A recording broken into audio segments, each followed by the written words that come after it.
जो बीहपुर का हमारे जनता है वो निश्चित तौर पर इस बार इंजीनियर शैलेंद्र को लोकतंत्र के उस पवित्र मंदिर में भेजने का काम करेगा। हमको टिकट नहीं तो पत्नी को, पत्नी को टिकट नहीं तो बेटा को, बेटा को नहीं टिकट भाई को। ये चलता है राष्ट्रीय जनता दल में। माननीय तेजस्वी जी 10 तारीख को आपको राजनीतिक विदाई हो जाएगा, जिस तरह लोकसभा में 0 पर आउट हुए।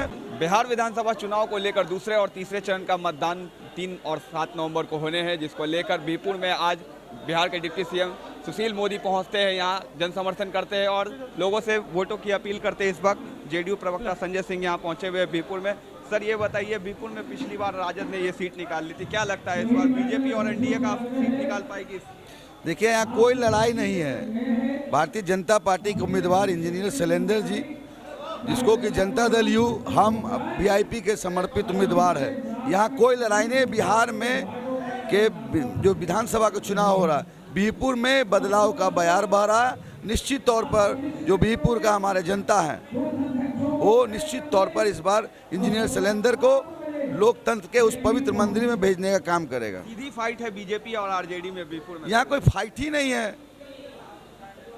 आप लोग घूम लीजिए, फाइट रहेगा वहाँ ना बोलेंगे। इनका जीत सुनिश्चित है और जीत के विधानसभा में यहाँ के प्यारे जनता का जो मांग है कि इंजीनियर शैलेंद्र को विधायक बनाना है, तो निश्चित तौर पर पहले भी विधायक रहे हैं और निश्चित तौर पर लोकतंत्र के उस पवित्र मंदिर में भेजने का काम करेंगे। इस बार अपनी पत्नी को बुलो मंडल ने नहीं उतारा, खुद विधानसभा चुनाव लड़ रहे, कैसे देख रही है भारतीय जनता पार्टी और एनडीए गठबंधन? देखिए, लोकतंत्र में, राजनीति में परिवारवाद दीमक की तरह चाट रहा है, इसलिए वर्करों को कोई पूछ नहीं होता है।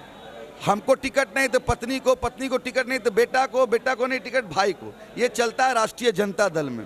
राष्ट्रीय जनता दल का जो चाल चरित्र चेहरा है उस सब लोग से कोई छिपा हुआ नहीं है।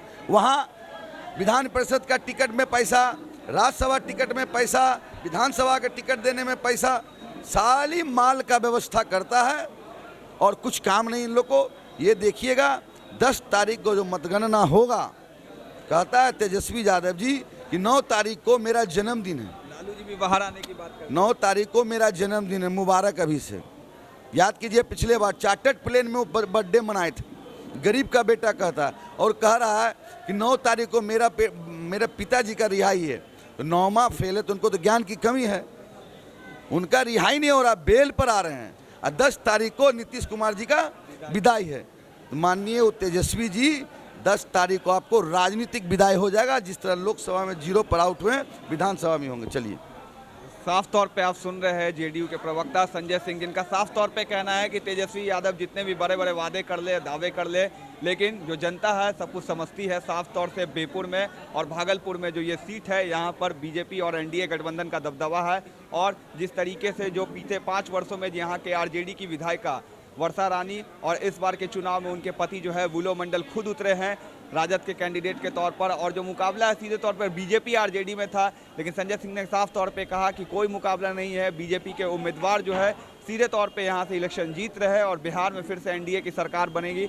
लेकिन कहीं ना कहीं उन्होंने तेजस्वी यादव पर पलटवार किया है कि जिस तरीके से तेजस्वी यादव हर सभा में कह रहे हैं कि 9 नवंबर को हमारा जन्मदिन है, 9 नवंबर को लालू प्रसाद की रिहाई है, तो इसको लेकर उन्होंने कहा है कि बिहार में जो सरकार है फिर से महागठबंधन की सरकार नहीं बनेगी, एनडीए गठबंधन की सरकार बनेगी, जिसका मुख्यमंत्री का चेहरा मुख्यमंत्री नीतीश कुमार होंगे। अब देखना है 10 नवंबर को किसकी सरकार बिहार में बनती है। तब तक के लिए आप देखते रहे न्यूज़ भारतवर्ष।